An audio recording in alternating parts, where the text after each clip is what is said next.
Terus yang paling bikin deg-degan tuh yang aduh kita tuh nungguin ini kapan dibantainya yang itu kan udah aduh ini kapan gue udah takut sendiri gitu. Emang bukan yang tipe-tipe horor klise yang bikin kita jangan di situ kan. Karena waktu kita nonton Halloween kan kita ngeliat orangnya pada bodoh-bodoh ya. Kayak siap dibantai. Nah kalau di sini enggak gitu. Itu juga menarik sih gitu. Jadi kayak penggemar horor tuh pasti akan relate gitu. Pasti akan kayak ini kan yang ini kan yang ini gitu.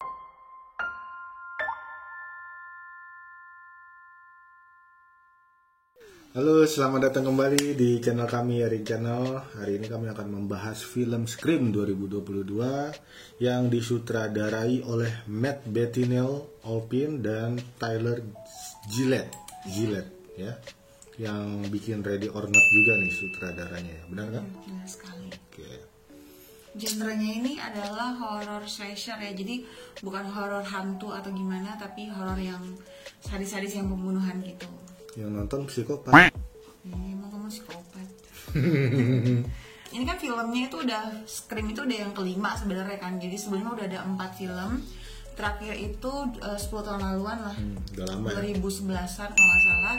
Ini film kelima. Jadi sebenarnya ini bukan lanjutan banget ya, bukan sequel, tapi memang waktunya itu adalah melanjut dari yang film keempat terakhir itu. Jadi di sini ada beberapa pemain yang lama ya, yang udah ada di film sebelumnya, sekaligus memperkenalkan karakter-karakter yang baru. Yang lama itu ada Neve Campbell yang pemerannya Sidney Prescott, terus ada Courtney Cox untuk yang mainin Gale Weathers Riley, terus ada David yang jadi Dewey, kemudian ada Merlin Shelton juga tuh si deputi Judy Hicks itu. Judy. Di sini kenalin juga tokoh yang baru ya, cewek tokoh utama yang baru, yaitu adalah Melissa Barrera. Coba. Melissa Barrera. Ya, ini adalah yang jadi Samantha alias Sam Carpenter. Kemudian ada Jenna Ortega sebagai si adiknya si Sam ini. Ada Dylan Minnette, Jack Klett, Jasmine Zawai Brown, Sonia Emmer, Mikey Madison, kemudian ada Mason Gooding, ada Kylie Garner, ya, Garner, dan lain sih banyak. Jadi ini filmnya ini kalau buat kalian yang udah nonton Scream sebelumnya, enggak, nomor 1 Scream yang original ya, yang pertama, mungkin nontonnya di bioskop Trans TV kali ya, karena kan mohon perhatian, bioskop Trans TV segera dimulai. Sering banget tuh diputar-putar film-film horor yang jadul gitu. Di dalam film ini sama, mulainya juga tentu saja dengan telepon gitu, ada cewek. Nah, lagi dipaksa untuk main game gitu kan, kayak do you like horror movie gitu-gitu kan. Sama banget kayak yang di film Scream yang dulu, yang diperaninya dia sama Drew Barrymore, cewek ini dulu yang pertama banget lah gitu. Nah, di sini yang berbeda itu kan dulu gini ya, kan sekarang tuh film horor tuh udah semakin berkembang. Jadi kan udah yang sekarang tuh udah yang nggak terlalu booming banget sebenarnya ya, film-film horror slasher sih menurut aku. Karena aku juga sebenarnya nggak terlalu suka genre film ini ya. Nah, di sini si cewek ini jawabnya adalah film horror favorit dia The Babadook. Kayak film-film horor yang klasik gitu, yang The Babadook gitu kan. Itu hal yang berbeda. Zaman sekarang kan emang banyak yang film-film yang kayak gini gitu kan. Perbedaan dari Scream yang original yang 20 tahunan lalu itu sama yang sekarang kan berarti kayak udah anak-anaknya tuh udah beda. Film horror favoritnya bisa aja Hereditary atau yang film-film horor zaman now lah gitu. Kayak ibaratnya di Indonesia aja, kalau dulu kan misalnya film horor tuh identik sama jump scare. Nah, terus kayak kan banyak ya film-film horor zaman sekarang tuh yang udah nggak main jump scare doang gitu kan, yang cuma sekali doang. Nah, jadi kayak ada perbedaan gitu walaupun itunya sama. Kemudian juga di sini kan kalau dulu kan mungkin masih jadul banget. Nah, kalau yang di sini mainnya udah pakai gadget juga ya, pakai handphone juga, sama ini juga door lock. Udah smart home lah ya. Jadi smart home benar-benar. Ada itu udah di-hack juga, jadi udah semakin canggih si killernya ini. Nah, kemudian biasa gitu, kalau dia salah jawab diserang kayak gitu kan, kayak film Scream yang pertama banget. Nah, dari si cewek ini, si Tara ini dia punya kakak yang udah pisah jauh lah di kota. Nanti juga kita pertama kali ketemu sama si karakter si Sam ini, dia lagi sama pacarnya gitu ya, dia dikabarin bahwa adanya diserang dan dia akhirnya balik lagi ke kota Woodsboro. Nah setelah terjadi penyerangan itu kan dia tahu dong ini mirip-mirip nih kisah sama yang terjadi sebelumnya. Ternyata dia menyembunyikan sesuatu, jadi dia ternyata adalah anak dari pelaku pelaku pembunuhan gitulah. Jadi si yang pakai ghost face gitu. Nah dia itu si Samantha ini ternyata adalah anak biologisnya si pembunuh itu. Jadi dia punya isu sendiri dan dia juga punya kayak gangguan mental ya. Ya kan dia kan suka ngeliat halusinasi bapaknya, kayak bapaknya ngomong dia orang bapaknya udah mati gitu kan. Jadi dan dia juga minum obat gitu kan. Nah terus dia sama pacarnya itu si Richie, dia minta tolong lah sama ahlinya. Nah ketemulah sama orang lama yang di film Scream sebelumnya yaitu si Dewey. Si Dewey di sini udah pensiun gitu. Si Dewey kan bilang gitu bahwa jangan pernah percaya sama love interest, terus udah gitu pelakunya pasti yang di sekitar situ juga. Nah akhirnya Dewey tahu kan bahwa udah ada penyerangan si Ghostface lagi, dan dia menghubungin dua temennya itu yang dia juga orang lama juga, yaitu si Sydney sama si Gail. Nah, gitu. Jadi akhirnya nanti mereka akan datang ke situ dan mulai mencari tahu siapa ini pelakunya. Menurut aku filmnya ini menarik karena kita harus mikir ya, ini siapa nih pelakunya, karena pelakunya itu pasti di circle-nya mereka ini. Kalau ngeliat dari film-film sebelumnya dan sepanjang film kan udah ada clue ya bahwa biasanya pelakunya cuma satu gitu. Benar, jadi dan sepanjang film tuh juga nebak-nebak. Terus yang serunya juga aku suka tuh mereka tuh sukain kalau kayak masukin hal-hal yang relate gitu, kayak ngomongin film lain, kayak banyak banget disebut-sebut tuh film lain gitu.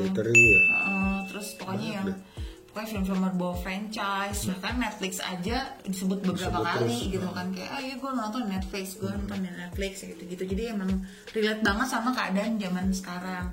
Terus jadi kesannya kan mereka kan ngomongin film ya, jadi berasa kalau mereka tuh sebenarnya bukan film gitu, jadi kayak berasa emang kita lagi hangout aja, kayak kita lagi ngobrol, dan itu beneran kejadian di tempat kita.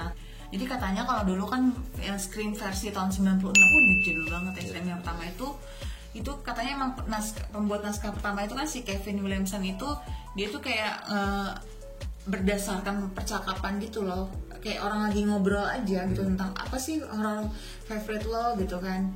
Jadi ada yang bilang tentang John Carpenter, terus ada yang bilang juga apa kayak gitu-gitu loh gitu. Jadi kayaknya makanya mungkin di sini si Samantha itu dikasih nama Sam Carpenter juga gitu kan. Jadi itu juga menarik sih gitu. Jadi kayak penggemar horor tuh pasti akan relate gitu, pasti akan kayak ini kan yang ini gitu. Sama kayak kemarin waktu kita nonton Spider-Man ya, yang kalau yang nonton Spider-Man dari awal dari 20 tahun lalu tuh pasti akan relate banget sama adegannya, sama kayak percakapannya. Sama sebenarnya Scream ini kan kayak mau mulai lagi melanjutkan lagi ya.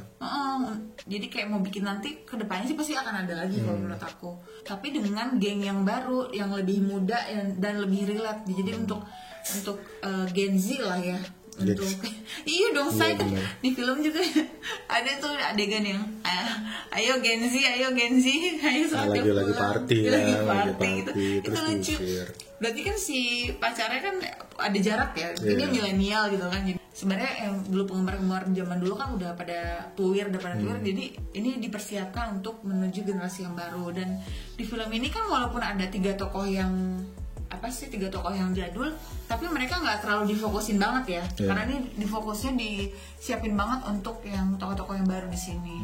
Calon-calon korbannya aja sampai bela-belain nonton si Step itu kan, sampai biar mengerti. Gue harus persiapan nih.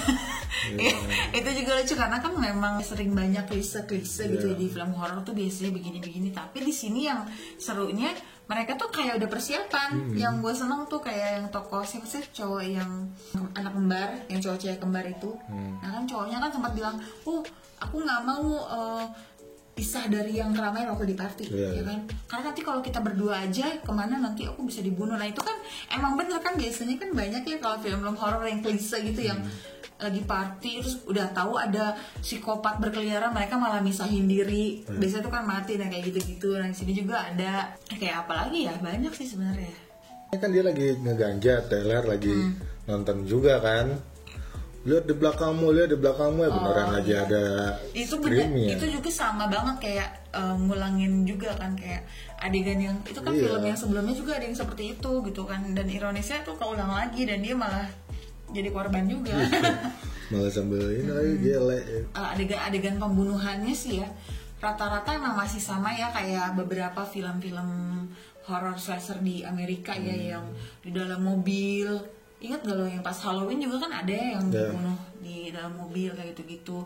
Terus yang paling bikin deg-degan tuh yang aduh kita tuh nungguin ini kapan dibantainya, yang pas adegan di itu loh, dia lagi mandi di shower. Itu kan udah aduh ini kapan gue udah takut sendiri gitu, taunya bukan. Terus dia buka kulkas, soalnya belum. Ingat gak sih yang gitu, taunya Apa namanya, gue juga suka Si tuh Wes. yang si apa cowok yang setengah itu lehernya kan ditusuk. Oh itu juga adegannya itu serem banget. Enak Tapi yang gitu gue ngeliatnya. bingung yang si Wes kan dia hilang gitu aja ya. Nah, itu Tapi mungkin- kalau menurut gue disensor deh. Sensor. Pasti dong. Mungkin ya. Soalnya mungkin terlalu Terlalu sadis kali sadis ya. ya. Soalnya pas yang adegan terakhir aja tuh si Samantha, nah itu juga keren tuh. Dia kan emang keturunan biologisnya si pembunuh ya. Dia kan pas beginiin pisau itu tuh udah sama banget kayak si Ghostface yang pertama itu ngebunuh kayak bapaknya. Jadi mana dia ngebunuhnya tuh sampai gue nyuruh gitu kan berapa kali tuh dia nusuk. Itu gila banget, psikopat banget, gila. 20 kali kan Gak ya? tahu deh. 30. Terus yang terakhirnya tuh disensor juga sih, cuman kita kelihatan pas Ngegorok tiba-tiba dia udah kegorok aja. Cuman gue gak kebayang ya kalau misalnya gue nonton tuh separah apa itu adegan itu. Mungkin nyayatnya bang kali ya, pokoknya psikopat banget. Yang terakhir kan pas dia ngomong apa? Biasanya hidup lagi gitu, nggak pakai basa-basi kan, der di Nah kepala. iya, nah itu juga gue suka nih kan. Jadi ada si Sydney sama Gil yang ceritanya udah expert ya di 4 movie sebelumnya. Jadi mereka tuh Udah tahu ya. mereka tuh udah kayak misalnya pas si Ambernya sesuatu keluar, yang dia kan pelaku tuh, si Ambernya keluar, tolong si Sydney. Menurut lo gimana? Kayak gitu, kayak lagi main game aja gak sih? Ini asli gak nih gini kan? Paling ini umpan kan bener. katanya ditembak. Terus gue suka juga si Sydney. Dia kan pakai pistol kan, dia nyariin si pelakunya. Dia nembak tiap pintu kan, karena kan emang bener dong gitu kan. Dia udah kayak tahu ya, pengalaman banget ya. pengalaman kan. Jadi makanya emang sih kalau nonton film horor tuh emang pasti bikin lo kayak kalau begini sih atau segini kita harus kayak gimana. Nah di sini tuh bener-bener Ternyata bener ya. iya, karena memang Nembak. ya, kalau orang mau ngagetin pasti ngumpet di pintu dong ya kan, moba gitu kan. Jadi dia udah nungguin nih, udah tahu nih gitu. Itu keren sih gitu. Jadi masuk akal ya. Jadi emang bukan yang tiba-tiba horor klise yang bikin kita jangan di situ kan. Karena waktu kita nonton Halloween kan kita ngeliat orangnya pada bodoh-bodoh ya. Kayak siap dibantai. Nah kalau di sini enggak gitu. Jadi di film ini tuh emang udah, karena dia udah pengalaman, dia udah tahu, dia udah siap-siap kayak gitu. Dia tuh ending scene-nya itu benar-benar sama kayak di film yang pertama. Jadi disorot dari jauh, rumahnya juga sama gitu kan. Terus ada polisi, ada ambulans, ada reporter gitu. Keren sih menurut gue. Jadi kayak benar-benar tribute buat si sutradaranya si Scream yang dulu ya, atau kayak sampai 4 itu si Wes. Kan ada ya pas terakhir For Wes. Kalau menurut gue itu bukan Wes yang itu deh. Kalau menurut gue tuh Wes yang sutradara yang si Scream 1-4 sih menurut aku. Jadi film ini benar-benar dibikin kayak yang original pertama, tapi bisa memberikan warna yang baru, terus tetap brutal juga. Depannya nih selain tamat pun kita bisa banget gitu bikin lanjutannya. Ya kan? Karena udah ada geng yang barunya juga. Terus udah gitu ini emang dipersiapin buat Gen Z ya sekali lagi tadi. Jadi iya kan, buat generasi yang berikutnya gitu. Kalau menurut aku sih si ceweknya ini, si Samantha ini emang cocok banget untuk tipe-tipe cewek cakep yang zaman sekarang gitu kan. Yang cantik, terus cara dia ngomong udah kayak perpaduan si Kendall sama si Kim K sih gitu kan, yang bibirnya juga berisi, matanya gede. Jadi emang, dan dia aktingnya juga bagus. Dia tuh dapat banget gimana dia tuh sayang banget sama si adiknya, ya kan. Dia benar-benar alasan kenapa dia pergi, tapi dia sebenarnya sayang banget sama adiknya gitu. Dan dia benar-benar mau balik lagi buat lindungin. Nah, pelakunya menurut kamu gampang tebak nggak di sini? Kalau pelakunya mah pasti udah, bukan gampang sih ya kan, kita udah pasti tahu pelakunya ya orang-orang situ. Iya, udah. Cuman apa ya, aku tuh baru bisa nebak dan yakin salah satu pelakunya itu yang pas abis party itu loh. Ya abis udah mulai di tempat party itu udah mulai kelihatan lah ya. Waktu yang dia di basement kan si Amber bilang yang kayak, emangnya kok lu tahu sih bukan gue pelakunya, padahal sebenarnya gue berarti kalau dia yakin banget si Amber tuh sendirian ke bawah nggak akan ada bunuh, berarti kan dia pelakunya sebenarnya, clue-nya kan gitu. Cuman sempet nggak kepikiran kalau si pacarnya itu juga pelakunya. Dan pelakunya ya guys ya kan emang karena mereka tuh adalah fans fanatik gitu kan film.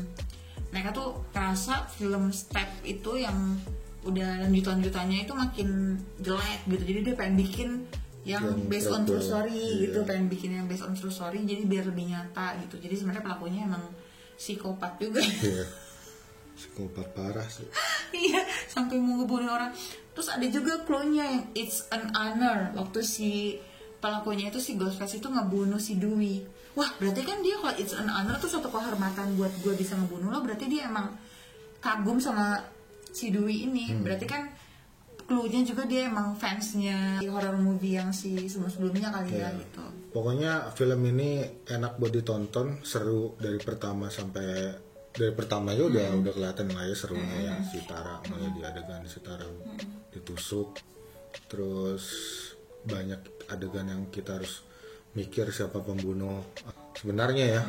Walaupun tetap ringan banget sih Ya, karena ringan, ada humor-humornya juga gitu. Dari pengambilan gambar dan color gradingnya itu aja udah bagus banget. Oke lah, udah enak banget di mata.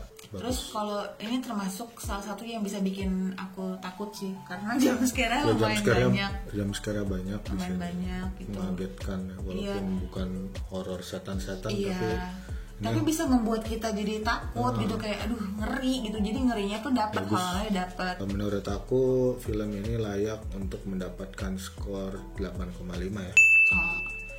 Kalau aku 7 aja. Oke, itulah menurut kami di film Scream 2022, dan film ini layak untuk kalian tonton. Seperti biasa, jangan lupa yang baru mampir untuk klik like dan juga subscribe, dan di-share jika kalian suka. Dan follow juga sosial media kami di @iniyerin untuk Instagram, dan Facebook kami di facebook.com/iniyerin, i-nya 2 ya. Sekian, terima kasih, sampai jumpa di konten kami berikutnya. Dadah.